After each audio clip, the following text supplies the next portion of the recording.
साथियों, बाबा साहब ने स्वतंत्र भारत के पहले कानून मंत्री के रूप में न्यायिक प्रणाली को समानता आधारित दृष्टिकोण देने के लिए संविधान सभा की प्रारूप समिति के अध्यक्ष पद की जिम्मेदारी निभाई। उनका सबसे महत्वपूर्ण योगदान भारतीय संविधान के निर्माण में रहा।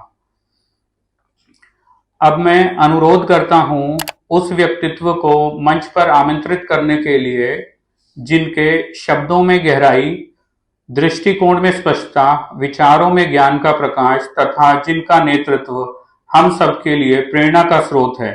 जोरदार तालियों से स्वागत कीजिए श्री संजय झरवड़े जी का। जय भीम। सबसे पहले महात्मा गौतम बुद्ध और बाबा साहब को नमन करता हूं। उसके पश्चात मंच पर आसीन आज के हमारे chief guest, special director general respected engineer Gurbaksh Singh sir, और साथ में additional director general respected engineer Rajesh Khare sir, और सेंट्रल टीम से आए हुए Shri Yashveer ji vice president, Shri Devendra ji finance secretary, और Shri Yadram Meena ji additional general secretary, तथा साथ ही मंच के सामने उपस्थित engineer Rajeev Sao sir, engineer Rajeev Sharma sir, engineer KY Singh sir, engineer Pramod Tomar sir, engineer विवेक गुप्ता सर, और मैडम मोनिका मुधोल मैडम, और साथ ही मंच के सामने उपस्थित मेरे सभी सीनियर्स और सभी साथियों, आप सबका यहां आने के लिए मैं हार्दिक अभिनंदन करता हूं, हृदय से वंदन करता हूं। आज हम सब यहां बाबा साहेब की जयंती मनाने के लिए एकत्रित हुए हैं। जयंती और जन्मदिन दोनों में जमीन आसमान का अंतर होता है। जन्मदिन साधारण व्यक्ति का मनाया जाता है और जीवित व्यक्ति का मनाया जाता है, जबकि जयंती महान व्यक्ति की, महापुरुष की, उसके अमर होने के बाद ही मनाई जाती है और निरंतर मनाई जाती है, क्योंकि महापुरुष अपने कार्यों के द्वारा अमर हो जाते हैं।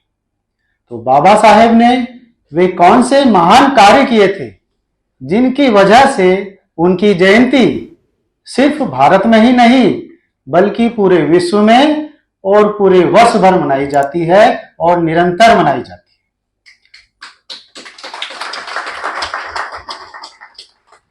है। आइए जानते हैं मेरे साथ। मैं हूं Sanjay Jharwade, all India central PWD SC/ST association का चंडीगढ़ से वाइस प्रेसिडेंट हूं और all India central PWD engineers association का चंडीगढ़ से जोनल सेक्रेटरी हूं और central government employ welfare coordination committee, जिसमें लगभग 50 डिपार्टमेंट शामिल है, उस कमेटी का मैं ज्वाइंट सेक्रेटरी हूं। बाबा साहेब के वे कार्य जो किसी एक खास वर्ग तक सीमित नहीं थे, उनमें से सबसे पहला है reserve bank of India. Reserve bank of India की स्थापना सन 1934 में reserve bank of India act 1934 के अनुसार हुई थी। बाबा साहब ने बैंकों की कार्य प्रणाली और उसका दृष्टिकोण हिल्टन यंग कमीशन के सामने रखा था, जो कि उनकी बुक रुपए की समस्या, इसके मूल कारण और समाधान पर आधारित थी। ब्रिटिश लेजिस्लेटिव असेंबली ने इसे कानून का रूप देते हुए reserve bank of India act 1934 का नाम दिया। पहले यह एक निजी बैंक था, परंतु सन 1949 के बाद में यह भारत सरकार का उपक्रम बन गया। वर्तमान में reserve bank of India Bharat सरकार का केंद्रीय बैंक है और भारत के सभी बैंकों का संचालक है। रिजर्व बैंक ऑफ इंडिया भारतीय अर्थव्यवस्था को भी नियंत्रित करता है। दूसरा कार्य है finance commission of India. Finance commission of India की स्थापना संविधान के अनुच्छेद 280 के तहत की गई है, जिसका कार्यकाल 5 वर्ष का होता है। सन 1923 में बाबा साहब ने एक PhD थीसिस लिखी थी, जिसका शीर्षक था evolution of providential finance in British India. Finance commission of India की स्थापना इसी थीसिस पर आधारित है। क्या आप रिजर्व बैंक ऑफ इंडिया और फाइनेंस कमीशन ऑफ इंडिया के बिना भारतीय अर्थव्यवस्था की कल्पना कर सकते हैं।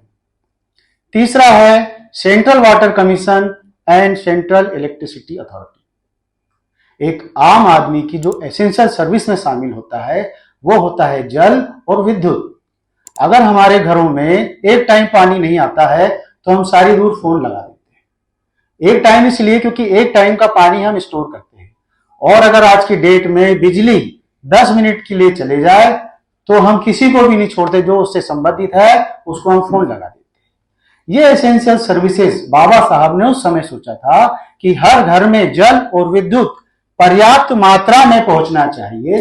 पर्याप्त मात्रा मतलब ना कम ना ज्यादा, और इसीलिए सेंट्रल वाटर कमीशन और सेंट्रल इलेक्ट्रिसिटी अथॉरिटी का गठन हुआ, क्योंकि ये दोनों डिपार्टमेंट जल योजना बनाते हैं और विद्युत योजना बनाते हैं। और सेंट्रल वाटर कमीशन का एक डिपार्टमेंट इस बिल्डिंग के 6वें फ्लोर पे भी है, और सेंट्रल इलेक्ट्रिसिटी अथॉरिटी को सारे इलेक्ट्रिकल वाले जानते हैं, क्योंकि जब भी हम कोई ट्रांसफार्मर एनर्जाइज करते हैं तो एनओसी हम इसी डिपार्टमेंट से लेते हैं।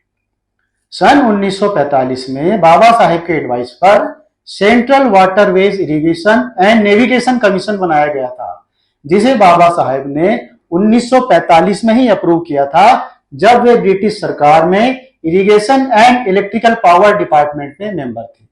वही central waterways irrigation and navigation commission वर्तमान में सेंट्रल वाटर कमीशन के नाम से जाना जाता है और सेंट्रल इलेक्ट्रिसिटी अथॉरिटी के नाम से जाना जाता है। Damodar valley project, Bhakra Nangal dam, आधे से ज्यादा लोग यहां जो बैठे हैं वो भाखड़ा नंगल डैम घूम कर आए होंगे। Damodar valley project, Bhakra Nangal dam, Son river valley project, employment exchange of India, employ state insurance ESI, coal mica mining provident fund, labour welfare fund, ये सभी कार्य बाबा साहब ने इस देश के सभी वर्गों को ध्यान में रखकर किए थे। राइट टू वोट, पहले सभी लोगों को वोट देने का अधिकार नहीं था, अब है। Voting rights to all Indian womens, पहले महिलाओं को भी वोट देने का अधिकार नहीं था, परंतु अब है, चाहे वो किसी भी समाज से थी, उन्हें वोट देने का अधिकार नहीं था। अब जानते हैं बाबा साहब ने हम सरकारी व्यक्तियों के लिए क्या किया, या हम प्राइवेट व्यक्तियों के लिए क्या किया, या बाबा साहब ने हम नौकरी पेशा लोगों के लिए क्या किया।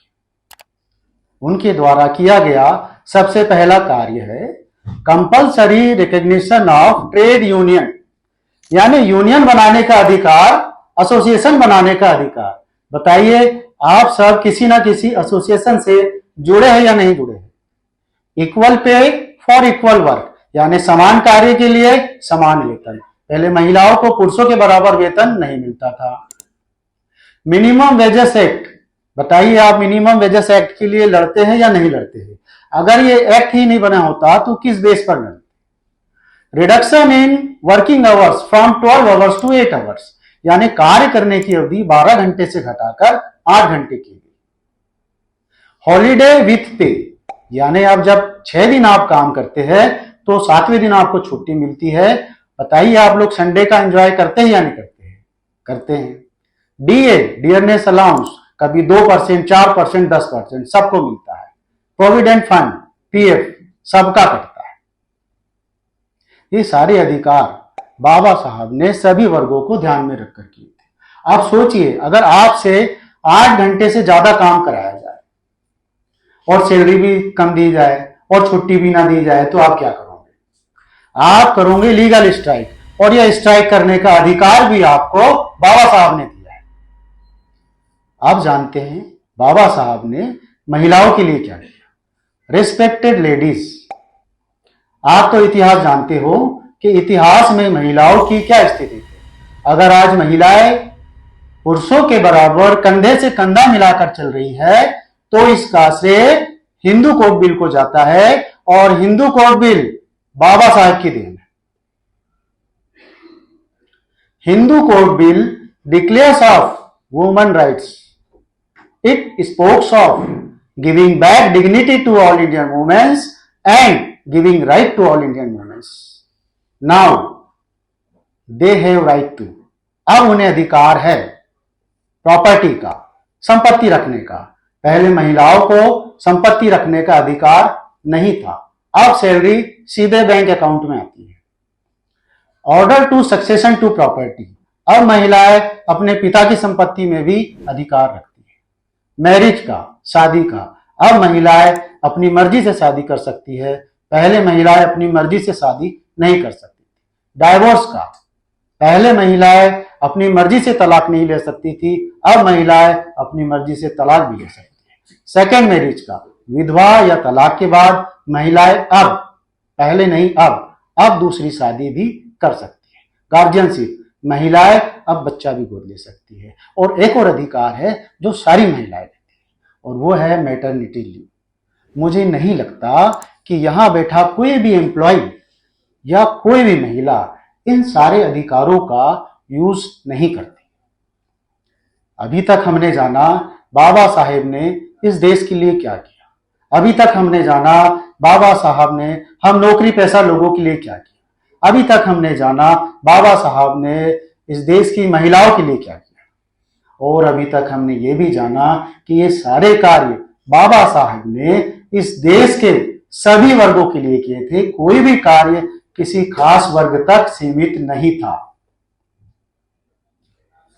परंतु बाबा साहेब के द्वारा एक और महान कार्य किया गया है जिसका उल्लेख किए बिना मेरी बात पूरी नहीं हो सकती, और वो महान कार्य है कॉन्स्टिट्यूशन ऑफ इंडिया, यानी भारतीय संविधान। निस्संदेह भारतीय संविधान हमारे लिए सर्वोपरि है, क्योंकि भारतीय नागरिक चाहे वो किसी भी समाज से हो, उसके सारे अधिकार भारतीय संविधान में लिखित रूप से दिए गए। संविधान से हमें बहुत कुछ मिला है। संविधान से हम जंगलों से अपार्टमेंट तक आ गए, संविधान से हम पैदल से लग्जरी जहाजों तक आ गए, संविधान से हम चूल्हे से इंडक्शन कुकर तक आ गए, संविधान से हम कलम से कंप्यूटर तक आ गए, और यहां तक कि संविधान से हम 5000 ईसा पूर्व से आज 21वीं सदी तक आ गए। हम शिक्षित है संविधान से, हम कर्मचारी है, अधिकारी है संविधान से, हम पंच है, सरपंच है, प्रधान है संविधान से, हम व्यवसायी है संविधान से, हमारा मान सम्मान है संविधान से, हमारी सारी सुख सुविधाएं है संविधान से, और यहां तक कि हम जिंदा है संविधान से, हम जिंदा है संविधान से।